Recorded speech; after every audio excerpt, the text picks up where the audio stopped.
In a world of whimsy and weird little dudes, where magic hums through the dirt and the sky feels just a little too close, you think everything would be sunshine, rainbows, and cozy taverns. But nah, not even close. Because lurking just beyond that storybook nonsense is something rotten.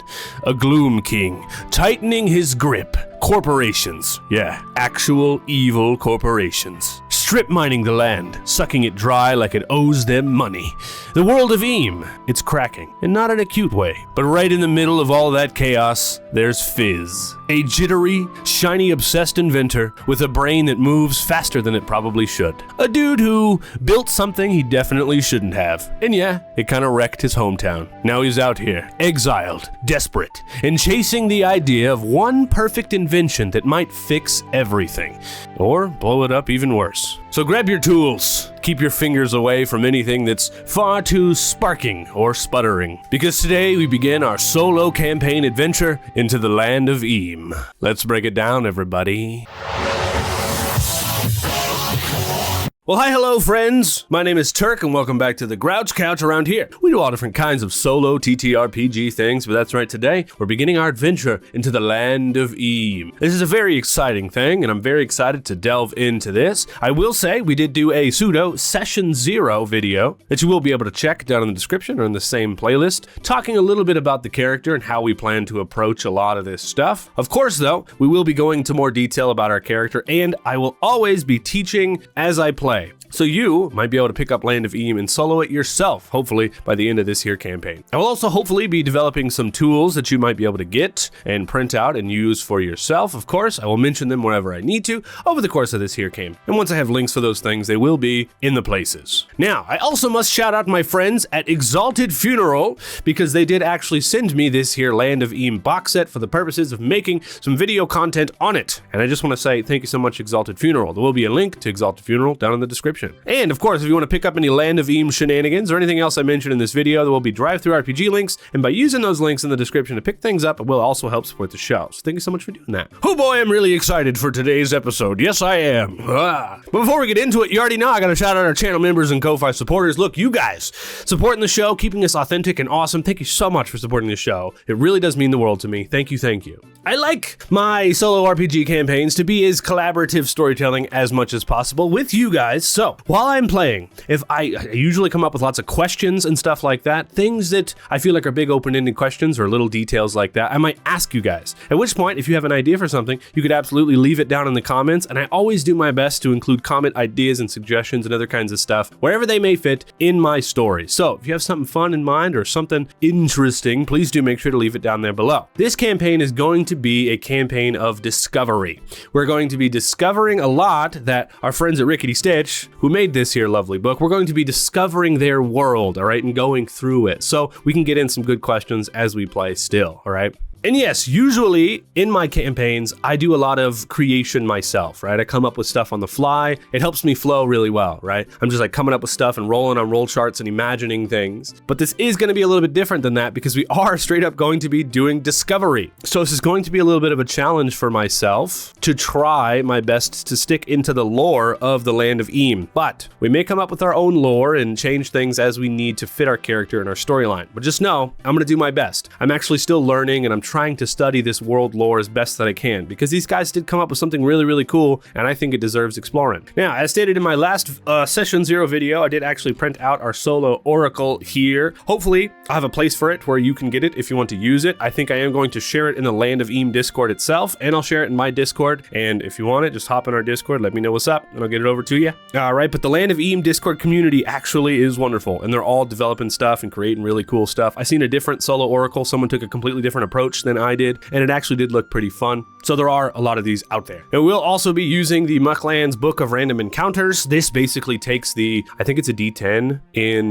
the Muklands sandbox setting book. They actually have a set of random tables for discoveries and perilous encounters and stuff. This takes that and turns them into D100s. So there's now 100 things for each location and each subsequent thing, which is very cool. So we're going to be using this. I don't have it printed, so we will be using a mix of digital and physical things here in today's session. Usually on the channel, I try to stick to physical, so I'm kind of going outside my box a little bit, and we're going to do a little bit of both.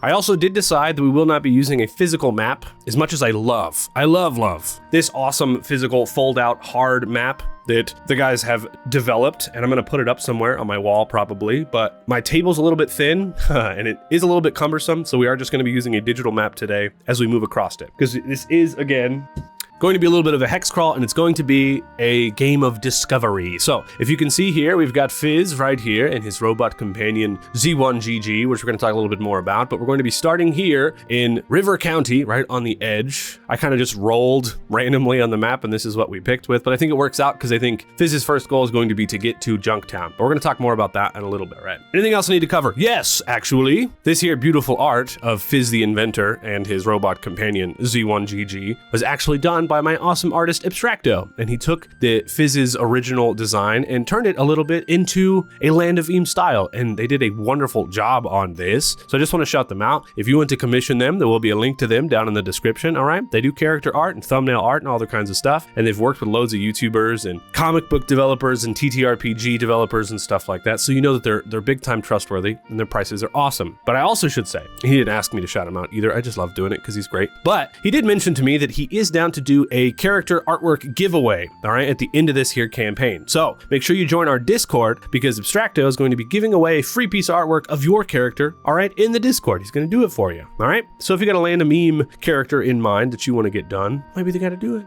Now, I do believe that's it for YouTube Jibber and homework. I do think so. Now it's time, let's talk a little before we start our story and get into our mechanics. I want to talk a little bit about our character, so maybe let's do that now. So Fizz, as I do actually have here on my play mat here, you can actually get this mat on our merch store if you're feeling fancy. It's a beautiful mat, also designed by Abstracto. So Fizz here is an inventor. In this game, I made him a Welkin. Previously, he was a Kinku. Before that, he was a Birdfolk. He's been in a couple different games. If you want to actually learn more about Fizz and all my characters, you could actually check out our website. Fizz is one of my main couch core characters, all right? So after this campaign, Fizz's story is going to continue. This is his first campaign that he's going to be in solo, all right? So this is his first canon campaign. But over time, if you want to learn more about Fizz, like if you're watching this video way in the future, you can actually hop over to the website at thegrouchcouch.com. You can go over to the main characters and you can learn everything about Fizz. Currently, I have 7 main couch core characters, and most of them are featured here on this here mat. All right. Also, I have a full cosplay that I cosplay as Fizz, and if you want to see me in that cosplay, you could actually see it as well on the website. I've won cosplay contest before as him, which is fun. Okay, so a little bit of backstory. Previously, he was a Kinku. He was an artificer for a long time, and he was an alchemist in another game. He's a little bit obsessed with shiny objects and fire, and likes to build things and make things, right? He's a little bit naive in that sense. In what sense? Well, in the sense that he's a little bit naive to the world, right? He trusts machines and creations more than he does people. That's always kind of been a thing of his. Right, so we will be using the Inventor class here. The Inventor class is actually a newer class you can get on the Land of Eam Patreon. It isn't in the core book, but I just thought it was so fantastic and it fit perfect for this character, so we had to pick it up. So if you want to get it, you can get it over there, but we are going to be showcasing it as well in this campaign, of course. Basically, you can create stuff and pull out stuff for your pockets and all other kinds of fun stuff. What you would expect from an inventor, right? So we actually did some backstory rolling in the character creation process. There are, places where you can roll to get backstory stuff and other kinds of fun stuff. We did a little bit of that because I figured, why not? This is kind of origin story for him. So what we got, I did 2 for each, of course. What we got was Fizz wants to find lost treasure and explore the world. And he always wants to leave things better than he finds them. So one of his flaws actually is that he likes to just fix things for people, even whenever they don't ask him to do that. Like if he walks into a house and he sees that their chair is broken, he might just start fixing it, and he might make it better. He might not, depending on the dice roll, obviously, as you can imagine.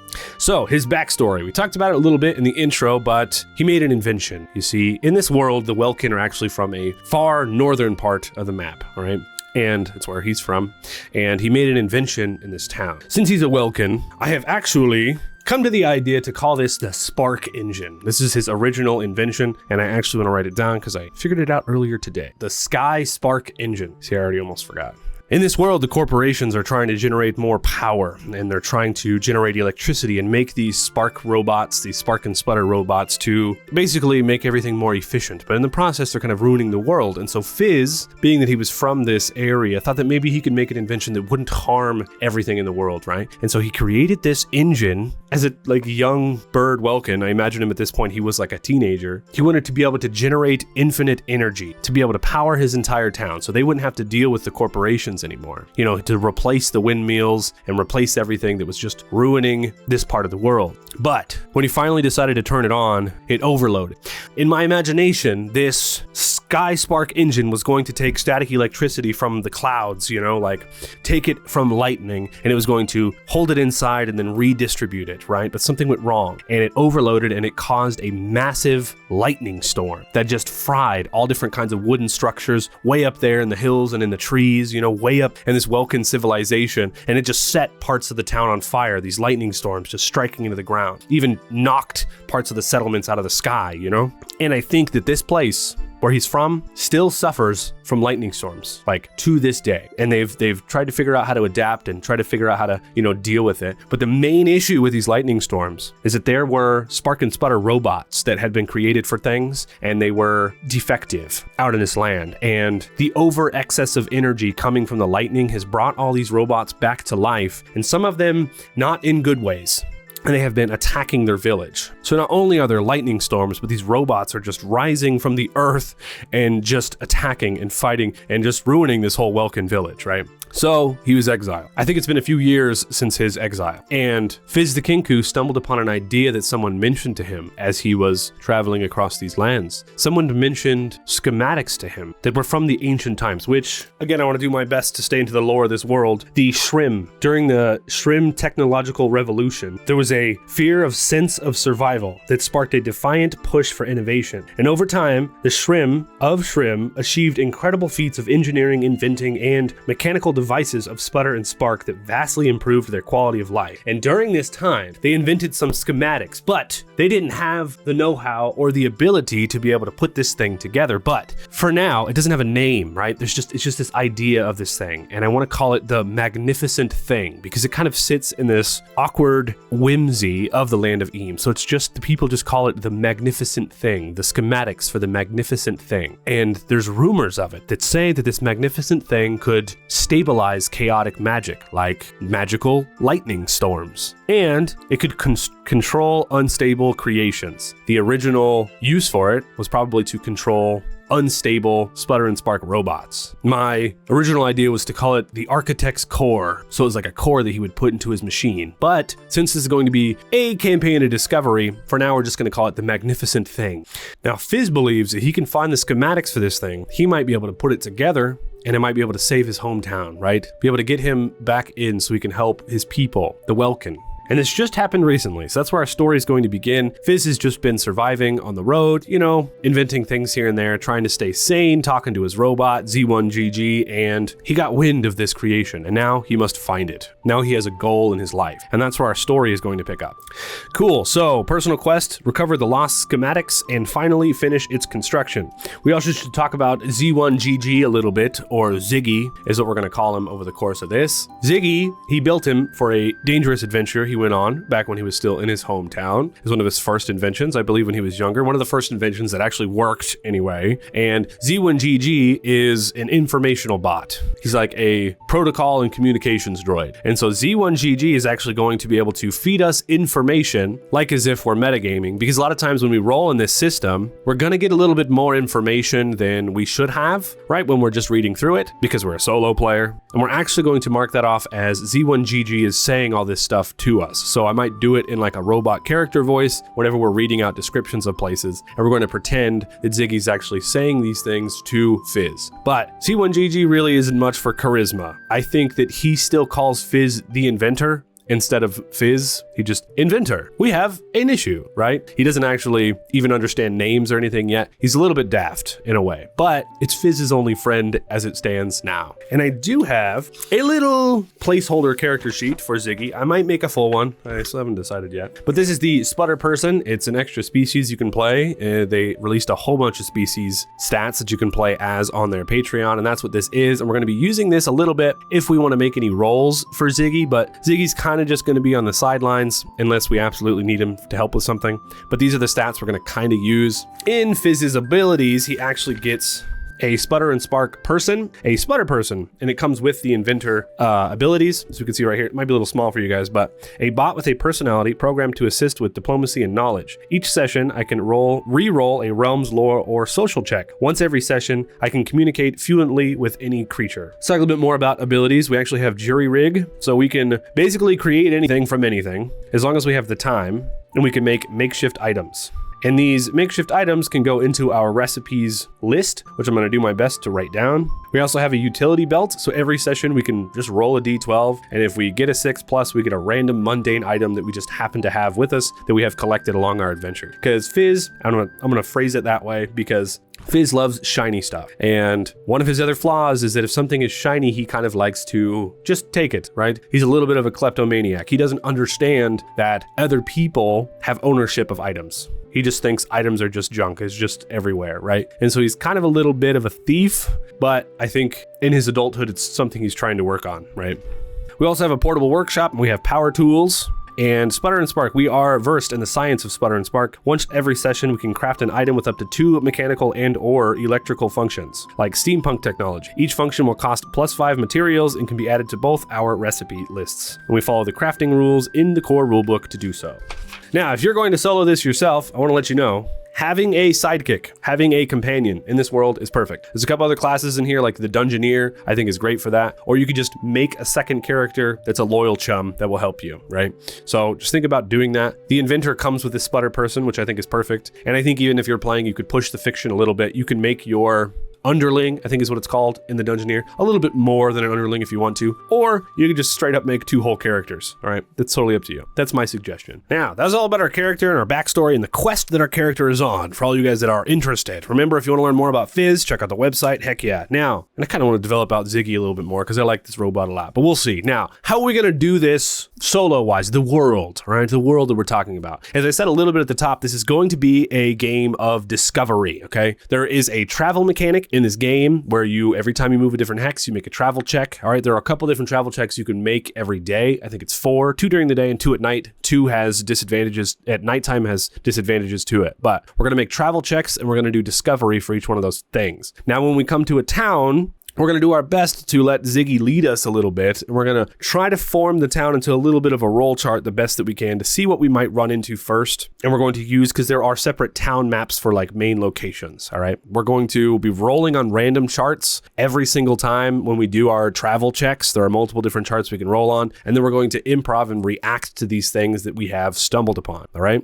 And that's kind of everything together in a nutshell, I think. If you're doing this yourself, you're going to need the sandbox book or the PDF because it's got everything you need in there. I do want to let you know that the hex map itself, every single hex has numbers, but one thing that I actually learned was that a lot of these hexes, those numbers are just there for like placeholders to talk about where you are on the map. Not every single number has something that you need to look up in the book, all right? But if you get the PDF, you could do Control F and look up the hex dots just to see if anything appears, which I might do a little bit. We'll see. But if there is no main location for that hex, that's whenever you do your travel encounters, you make your actions on that hex, because not only are we traveling on these hexes, we can actually take a whole turn to search for stuff, which we're going to be doing, I think, a lot because we want materials, because our character Fizz is the inventor, and I want to challenge myself to keep track of our inventory and actually try to craft things as much as possible in this book, all right? Because he's a crafter, and I actually want to do it to its fullest, but it's something I haven't ever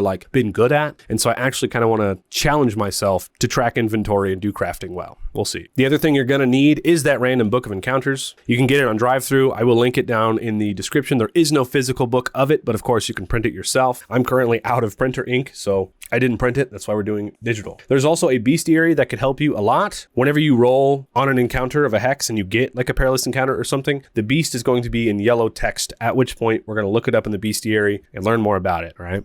And I think that that's fully it. We're going to go on ahead and get started now. Before we begin, I do want to let you know that this campaign, as it stands right now, I have plans to do 3 to 5 episodes of this here Land of Eam campaign. However it ends.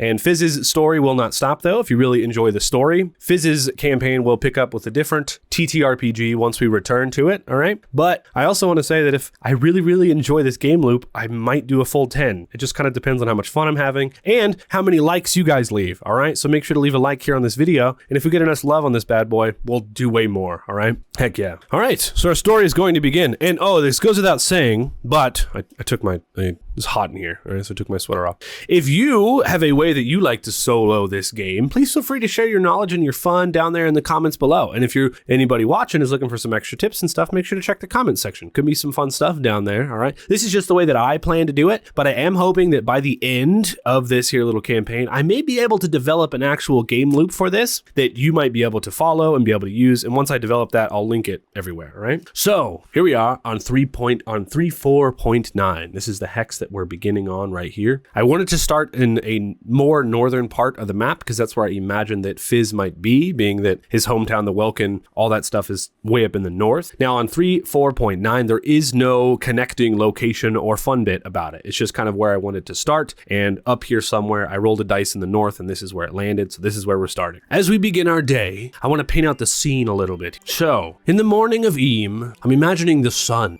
A pale, buttery light drips through the crooked branches overhead, catching on scraps of moss, and dew clings to everything on the ground. Actually, I think our camera swings around and Fizz is buried under a mess of patchwork blankets. Probably like one wing sticking out at an awkward angle. Feathers all ruffled. And then next to him, hunched over, like a guard who forgot that he was on guard halfway through his job, is sitting Ziggy. Metal frame covered in dew as well, a little bit all shiny. And then I think there's a little click as the sun rises, and Ziggy's eyes flash and open, and he goes, "Reboot complete. Good morning, Inventor. You are still alive. That is statistically favorable." And Fizz groans as he says that a little bit, not awake yet. And he goes, "Yeah, write that down. Big win for today." And then Ziggy tilts his head, looks at him, and he goes, "I attempted to wake you earlier, Inventor. However, you threatened to disassemble my soul. I do not appear to have one, but the concern felt valid." And Fizz finally opens his eye and he goes, "Yeah, well, don't wake a genius mid-dream there, dude. I was close to figuring out some kind of self-stirring soup spoon that I think would be fantastic." I'm thinking, this is like their first little scene together, and I really kind of want to frame out the characters in my mind. Sorry for stopping right there in the middle, but another point I want to make is I've never landed on a good voice for Fizz, and I have in my head that I want him to be like this high-pitched, naive kind of character with maybe even a little bit of an Australian accent. I don't know why, but that's the way it's in my head, but I can't do it. So I always just kind of mock it up to the fact that he's technically a mockingbird, so he imitates voices that he has heard. And right now I'm just kind of doing whatever seems natural to me, but maybe one day I'll be able to pay someone to come in here and do some voice acting for me or something, but for right now that's where we're at. So to back it up a little bit, he sits up and I think in his like little pouch something pops, something smokes, and he goes, "Oh, well, that's either my breakfast gone bad or a problem." And Zig looks over and he's like, "It seems that it's a problem. Confirm." "Yeah, sounds about right. Ziggy, today feels like a big day." "You say that every day, Inventor." "Yeah, but one of these days, I'm gonna be right." And then I think while he's saying that, he's packing up his stuff, and at that point he like slams his backpack shut and he buttons it up, and all his blankets are in there now, and he's like, "All right, come on, we got schematics to find. Let's keep on moving." Adventure acknowledged. I think that's a good little, bit of them waking up, talking to each other kind of thing.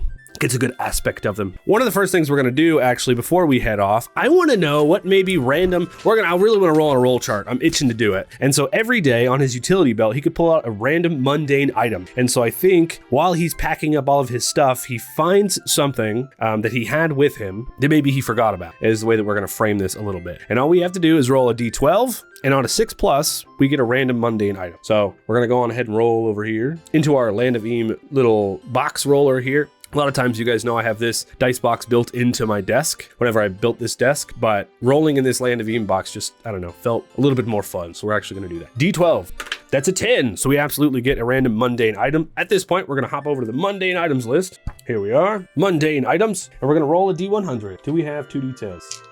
That. Now, whenever I roll for a D100, I always treat the dice without the 0 as the 1s and the one with the 0 as the 10s. The way I do it, you can do it however you want. So in this case, that is a 32. So as he's packing up, he looks down and he sees he's got a beautiful gown.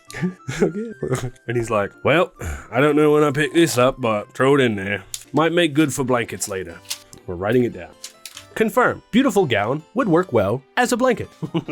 Okay, now we're on to travel and exploration. Every day we have 4 travel turns. Turns 1 and 2 are in the day, and 3 and 4 are at night. So 3 and 4 are like make camp, right? And then we could do one thing before we go to bed, basically. We'll read a little bit more about that later, but there are also travel modifier tables. So if we are traveling at night, it tells us how many less hexes or what have you that we actually get roll on. So since it does say here, difficult terrain, mountains, forests, swamps, rivers, sailing, choppy waters, etc., you can only do 1 hex per turn. In that case, we can move up to 2 hexes every turn, but we're doing a little bit of a game of discovery. And here in the beginning, we might change it later. We're still only going to go 1 hex per day, all right? We'll probably go up to 2 later if we feel the need. So our first travel check, we're here on the map. Fizz's goal is to get to Junktown because Fizz heard someplace that someone at Junktown may know something about the schematics. So he wants to get there to be able to, see what he can figure out. But before we can get there, since we don't have a boat, we're going to travel down to Thurf, then we're going to go to Thrigg, and then we're going to make it over to Junk, right? So we're going to have some towns we're going to get to go through before we even make it to our original or first destination.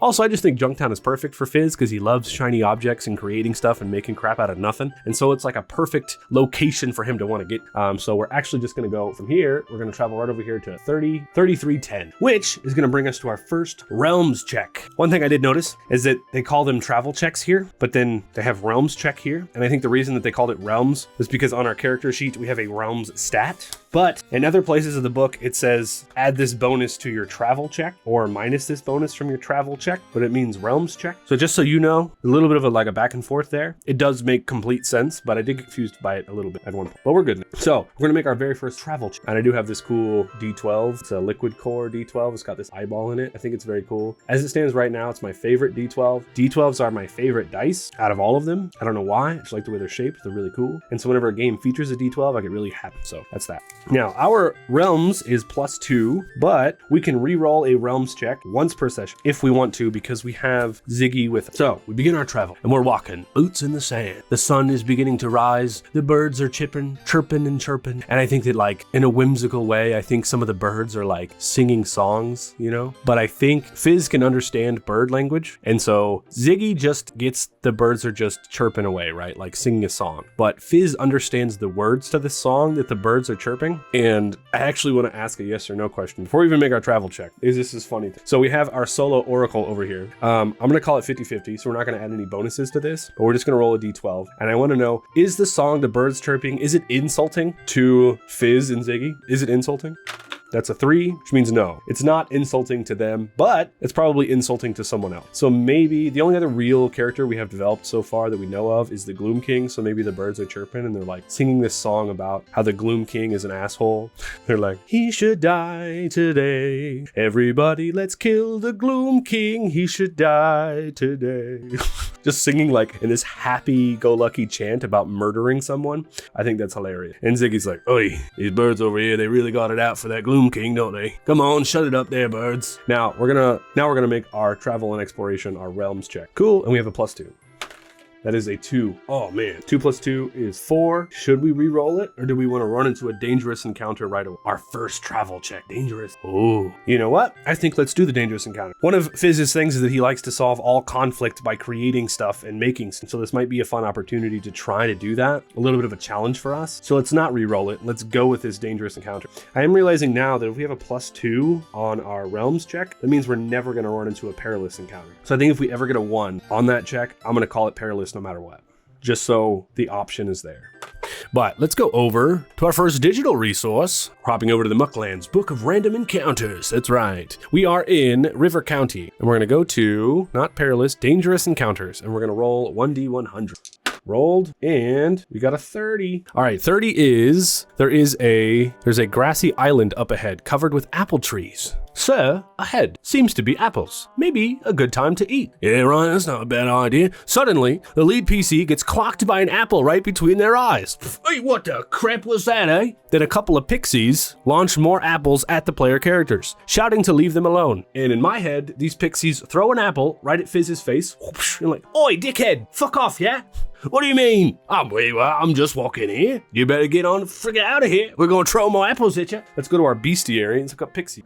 So funny. Look, I talked about it whenever I did my session 0, but the idea of Adult Swim cartoons and stuff like that sticks in my head when I play fantastical stuff like this. So like, characters are going to cuss. They're going to, you know what I mean, have a little bit of an adult twist to them. And that's just because it's fun for me. I hope you enjoy it as well, but it's just fun. So we're gonna go over to our bestiary. We're gonna look up Pixie, see if we can learn more about these pixies. And I think the fun thing about this, that's true, it's in alphabetical order. So we don't necessarily need a page number. We can just go alphabetical. Pixie, here we are. So then Ziggy sees the pixie, clocks it, and then tells us, Sir, blink twice and you'll miss them. Pixies are tiny insectoid fairy folk, known for their dedication to the cultivation of herbs, plants, fungi, and trees. Pixies, Inventor, are also very orderly, living in great hidden cities in the cores of tree trunk, similar to beehives or even adjacent to them. In fact, pixies and bees work together, planting and feeding and pollinating, with a kind of efficiency that any tycoon would be jealous of. Very good. A little bit of social. I think we got it right here. Pixies are mischievous little buggers who can be quite curious and even friendly. They enjoy pranks and games and delight in buzzy gossip. Despite this, most are very dutiful and spend much of their time helping pollinate flowers and keeping the order of nature. They dislike entitled folks who explore where they shouldn't. Oh, so they think we're coming up in here.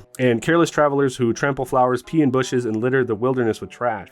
Okay, so how do we solve this issue? We have our beautiful gown. Other items that we do have, we have bug repellent, canteen, chum bucket, normal rations, torch, fishing pole, net, alchemy set, and lockpicks. So we can try to invent something obviously we have a net, so we can try to invent something to capture this pixie that just threw apples at. How many pixies does it say? A pair of pixies, so there are 2 of them. Okay, but I don't think Fizz would approach it that way. Even though he's, a little bit rough around the edges from everything he's been through, I think that he would try to have a decorum with these pixies first, right? So even though they're like, oi, dickhead, fuck off, he might be like, all right there, pixies, look, we just seen the apple trees, trying to get up there, so, we can get some apples, if that's cool with you, all right? Maybe I can help you with something, all right? Maybe I can, what's your goals, pixies? But before they even answer, I think we should roll a charm check. And we have our dice mechanics here, so we can make our check, and no matter what we make our check on, this is why I think this game is so cool and soloable, it's actually going to give us successes or failures with extras, right? And that's going to keep our story moving forward. So we have a +1 to charm. We're not very charming, so we're going to go ahead and roll our +1 when we try to talk to these pixies. That is a 12. That is a complete success. The attempt succeeds and something great happens. So what is the great thing that could happen? Let's think in a scene here. Maybe it'll help us.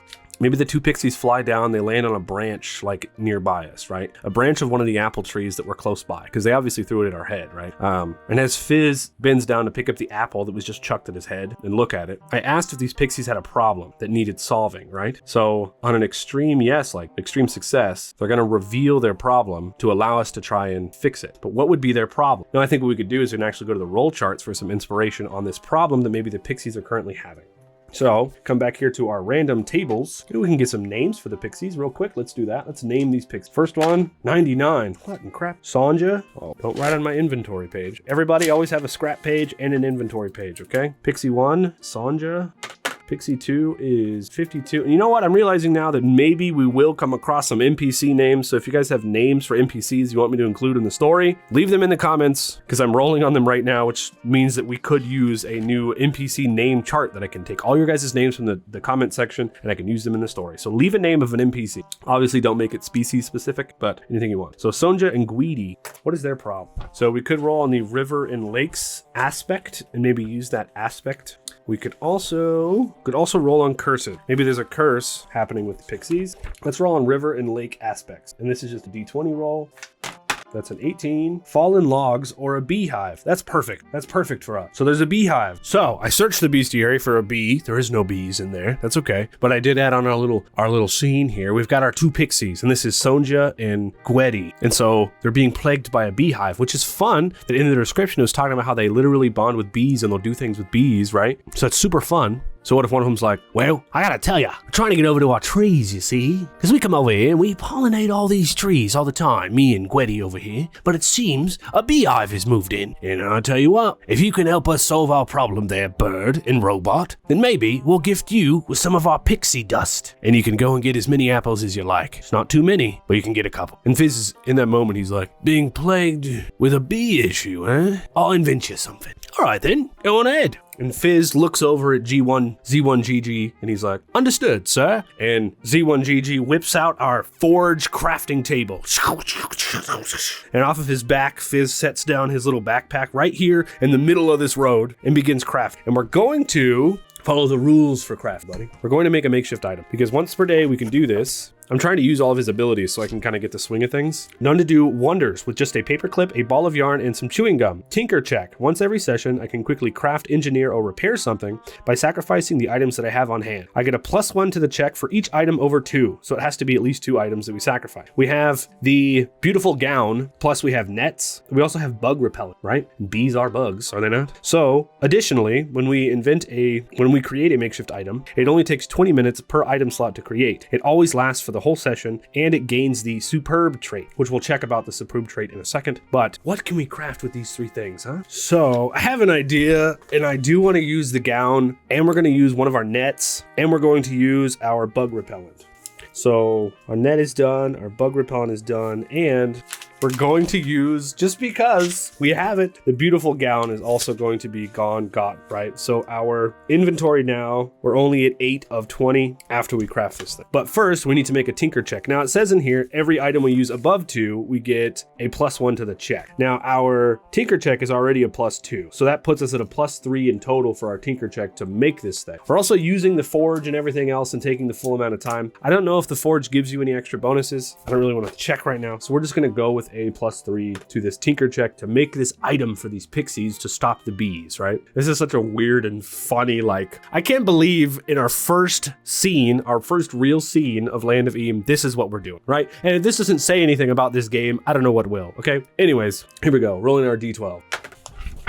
I quickly want to go back over to the crafting page real quick. That is 9, just so you know. I want to go back over here though, just to ensure we're doing this. Makeshift items are made quickly and shoddily, lasting only for an encounter or a session, but because we're an inventor, it'll last the whole session and it gets the superb trait, before breaking beyond repair. They're ideal if a player character needs to craft something in a pinch to solve a problem. They always require 2 materials per item slot and a crafting item of 1d6 hours. But because we're an inventor, we can just craft things using these items, and it only takes 20 minutes, and it gets the superb trait. So this is like one of the big things about our class, is that crafting makeshift crap becomes super easy for us. But we also get the superb trait. So if we come back over here, this is technically going to be, well, I don't know, but tool traits. So superb right here, we get a +1 check to relevant skills, right, is what it's going to give.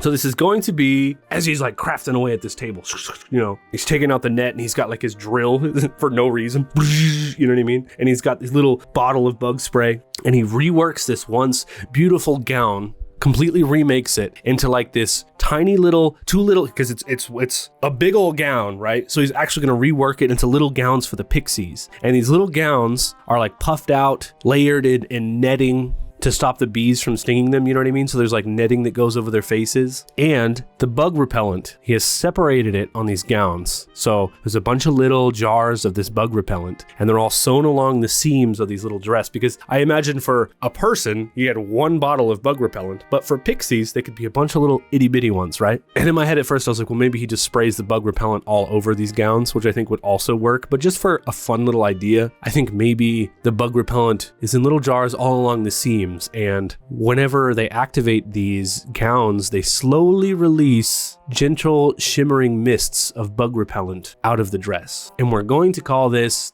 items, we're going to add them to our recipes list. It's going to be the Superb Beekeeper Gown is what it's going to be called. The Superb Beekeeper Gown is what we've just made. We got our 9 plus 3, which is a 12, by the way. Yeah, I wrote it down. Gown plus net plus bug spray equals Superb Beekeeper Gown. This is going to be a mundane recipe. And so he slams his table shut and he turns around with these 2 little pixie gowns and he's like, well, what you guys think about these? They might solve your problem. And he did what they asked, so the deal has been confirmed. But do they actually love them? Are they like super excited about it? I want to ask a yes or no question. So we're going to roll a d12, and I'm going to call the odds chart here is going to be great. So we're going to give it a +2, all right? That is a 1, which makes it a 3. So neither of them like the gowns. We got a no but on this. That's crazy. So they're both like, it's kind of ugly. I don't say so myself. And the other one's like, yeah, you want us to wear those? Well, a deal's a deal, I guess. Ugh, ugly little dresses. Some kind of inventor you are. And Fizz is like, well, look, I tried my best with what I had, and you're just going to get the job done. So deal's a deal, is it not? And they're like, yeah, I guess so. It's fine. So if we hop over here to the pixie chart, the pixies float over whenever they take the dresses, and they give us some of their flutter dust, which is alchemy. It is components. We can actually do pixie dust plus a flight potion to imbue an inanimate object with the permanent ability to hover. But we don't have any of that extra stuff, but we actually just get flutter dust alchemy, written it down. And then I'm wondering if apples are in the mundane section. Okay, it looks like they're not, but what we're gonna do is we're gonna go ahead and roll a d12 for how many apples we get. Just add them. That's 12 apples. Sheesh. All right, I'm cool with that. Sweet. Okay, and that's gonna end our first check. Do you see what I'm talking about? Right? That was one whole check. We met some pixies, we named them, we got the items, we did the things. That's cool to me, all right? That's gonna end our first scene here. If you didn't know, in all of my campaigns, I try to do about 3 full scenes per session, right? Depending on how long each scene is. Sometimes I've actually gotten up to 5, but that's kind of the way I do things. And also, I work in what I call scenes, and if you're interested in what I mean by that, I have a whole video about something called the solo game loop, and it is actually a solo mechanic that I have invented and come up with to be able to solo any game pretty much ever, and you can check out the whole video about that. I also have a PDF of the solo game loop for free on itch.io just so other people can solo, because I love teaching and I just want to get more people into this hobby. So yeah, it's free. You can get it if you want to. So that ends our first scene. Sick. Either way, this is fun. I really enjoy this. I hope I've been doing a good job of teaching while I'm playing, but I do also want to say, if you have any questions about maybe why I did something the way that I did, always feel free to leave it down there in the comments and I'll do my best to answer. I know sometimes I just kind of do things. I've been doing the solo stuff for so long that sometimes I forget that some things aren't just given. So if you ever have any questions, there's never any stupid ones, right? Here on the Grouch Couch, I'm all about teaching while I play, right? So absolutely, feel free to ask. Cool, so we're going back to our map now. Very good. We are done with this hex, right? It's still the daytime, right? So we can move 1 more hex during the day. And it looks like we have about 2 more hexes to go before we make it to this town here of Thurf. It's behind the artwork, so I can't actually see what the number of that hex is. That's okay. We're gonna come right here to this hex. And I'm really interested in having those apples. In the book, I looked, apples aren't like in any of the cooking stuff. It's not like a component specifically, but I'm really interested in having them. I mean, first of all, now we have 12 apples we can use for inventions, but I don't think apples come up anywhere else. So they're just kind of food that we have. Okay, for our second hex on our travel, we're gonna make our travel check, which is our realms check right here. And we have our +2 if we remember. So we're gonna go ahead and just roll that bad boy. That is a 12, naturally. Whoa.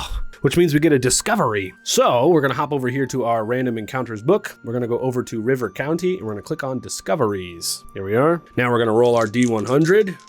That is an 89. We stumble into a happy swimming bogrel named D. She offers to teach swimming lessons if we have time. They spend 2 days learning, we'll get the swimming proficiency. I think, weirdly enough, we already have the swimming proficiency because I think when I made this character, I made them from the Muklands, which gave us these proficiencies. And I only picked Muklands because it made the most sense, like, character-wise, because picking herbs made sense for Fizz because he used to be an alchemist, so it made more sense to me. But we already have the swimming proficiency. Bogrel, oh, it's a frog person. Oop. So we approach and we see a bogrel swimming in the water, and this would also be a good time for another NPC name, so if you guys got NPC names, make sure to drop them down there in the comment section, yes? And they're just swimming away, and Fizz is like, "Oi, you know, it ain't smart to be swimming around in the water all alone. A gator could come and just totally eat you. You might need, you know, something, some kind of companion." And the bogrel's like, "What? I'm way out in the water. What? It's not safe. What? It's not safe. What does that mean? Yeah, I don't know. Whatever. Keep on swimming. Okay." Starts backstroking again. So kind of uneventful, but sir, bogrels are very good at swimming, sir.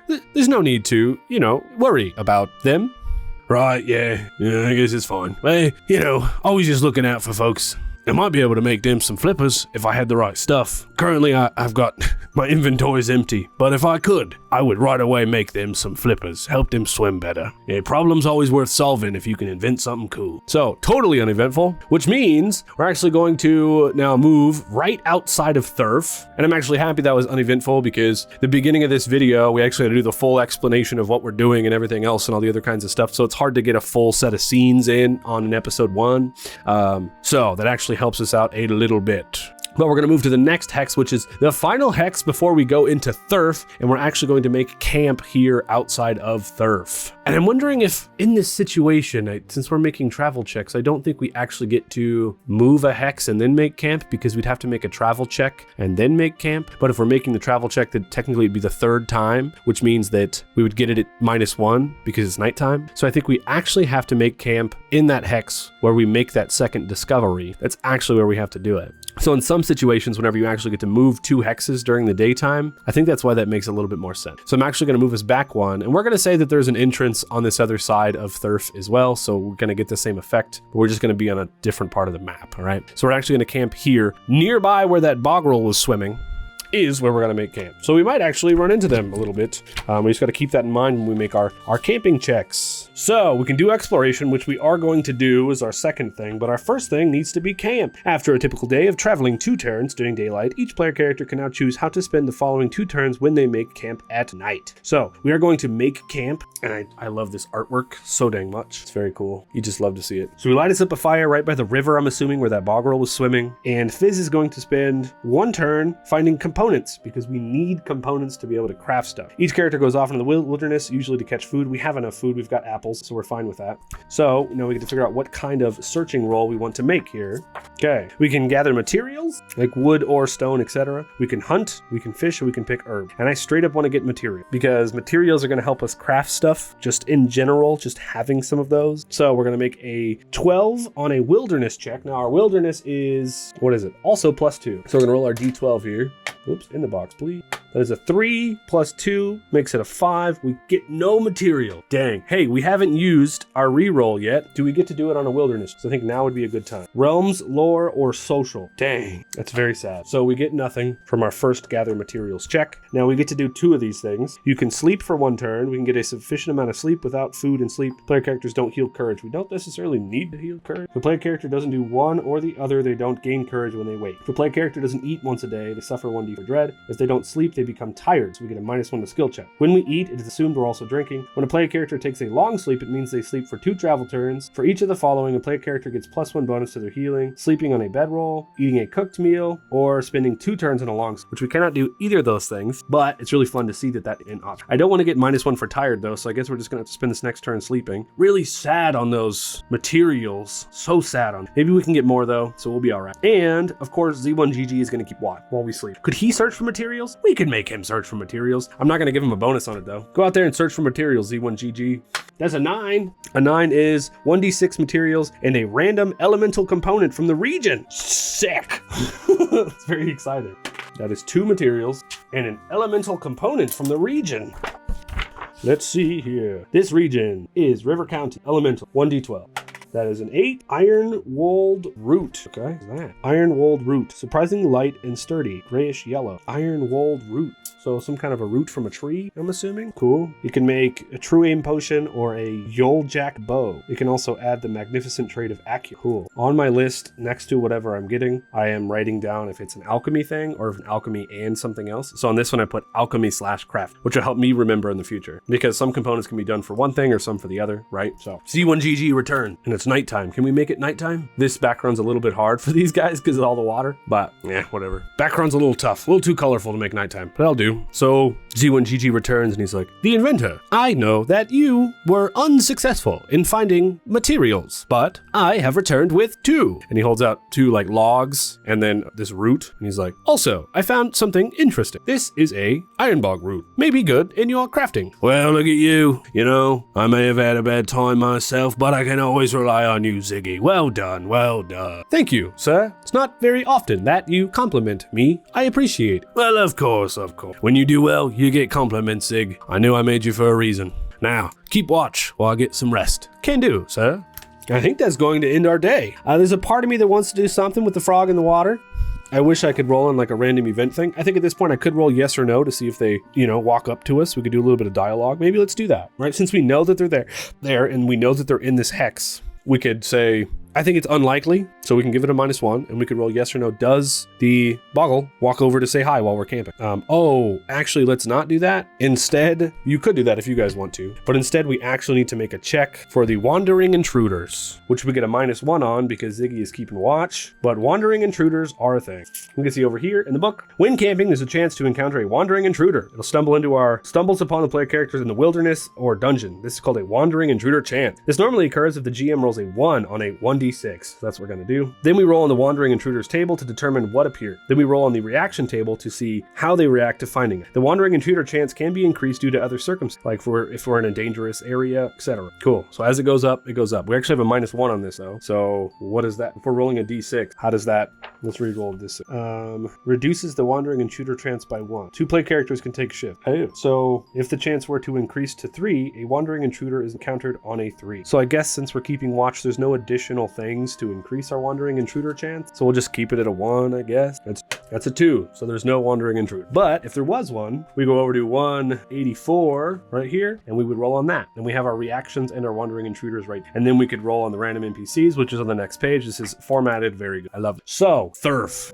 And I realize now that I keep saying, sir, and that's actually from Final Space. I'm a huge Final Space fan. It's one of my favorite cartoons of all time. And that's what Hugh says. Anyways, we're going to Thurf next. So we're going to find it in our little book here. Let's see. Is it on the front? River County. Yeah, it is. Cool. So settlements, sites, zone. Is Thurf not in Riverbag County? It's like on the edge here. Maybe it's in the forest place. Let's check. They used to be forest. No. Is it in the Muklands? Nope. Thurf is in Fleabag County. Fair enough. I have found it. So I think after this, we're officially out of River County and we're in Fleabag County as well. So we need to know that for our rolling, but it's 1/3. Here we are. Thurf. So as we're camped, I imagine we see this settlement off in the distance. And before we fall asleep, I think Hex says, Inventor, the factory city of Thurf is a terribly overpopulated industrial town, flooded with desperate folk looking for work. Big factories, pumping black smoke into the skies, take up most of the real estate, with seedy billiard hills, halls, and glog dens lining the alley. And so I think as we look, we could see huge plumes of smoke coming from Thurf. And Fitz is like, right, well, tell me more about it in the morning in session 2, because we're going to need to remember what's going on then. And the next session, we'll arrive in Thurf and see if there's anything there we want to, mess around with. We've got this huge Thurf map right here. It's actually kind of cool. And so maybe I'll see if I can get the map. I'll put the map up on the map screen so we can actually see us wandering around this town and looking at things and what have you. And I'm actually going to do the same thing we're doing now, the hex crawling stuff. I'm going to do it in the town. So we might make a travel check in the town to see what happened inside of the town itself. And then we have all of these little things that we can actually roll on while we're in there.